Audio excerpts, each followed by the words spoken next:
मुंबईत आजपासून cleanup marshal बंद. क्लीनअप मार्शलबाबत तक्रारी आल्यानंतर सेवा बंद करण्याचा निर्णय. ता पसरवणाऱ्यांवर पालिकेच्या पथकांकडून कारवाई सुरू राहणार. आता घराऐवजी थेट आर्थिक मोबदला. पुनर्वसनातील अडथळे दूर करण्यासाठी एमएमआरडीएचे प्रकल्प बाधितांसाठी नवं धोरण. रेडी रेकनरच्या दरांवर आधारित भरपाई दिली जाणार.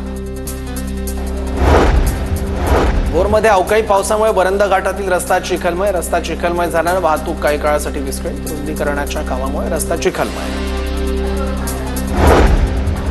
कल्याण डोंबिवलीत वादळी वाऱ्याचा तडाखा तर सोसाट्याच्या वाऱ्यामुळे काही ठिकाणी फलक कोसळण्याच्या घटना. काही भागात वीज पुरवठा खंडित.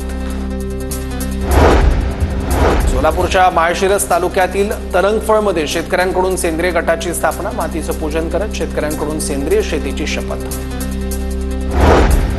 अहिल्यानगर जिल्ह्यातील 39 गावांना अवकाळी पावसाचा फटका. अवकाळीमुळे 2000 हेक्टर क्षेत्रावरील पीक बाधित. जिल्हा कृषी अधीक्षक सुधाकर बोराळे यांची माहिती.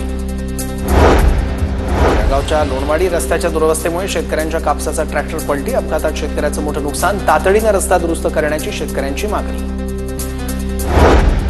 सिंधुदुर्गच्या वैभववाडी तालुक्यातील तिथवली गाव परिसरातील बिबट्या जेरबंद. नागरिकांनी सुटकेचा निश्वास सोडला. बिबट्यानं अनेक गुरं मेंढ्या केल्या फस्त. जळगावच्या रांजण गावात लोकसहभागातून दशक्रिया घाट उभारण्यात आला. 5 लाखांचा खर्च करून दशक्रिया घाटाची उभारणी.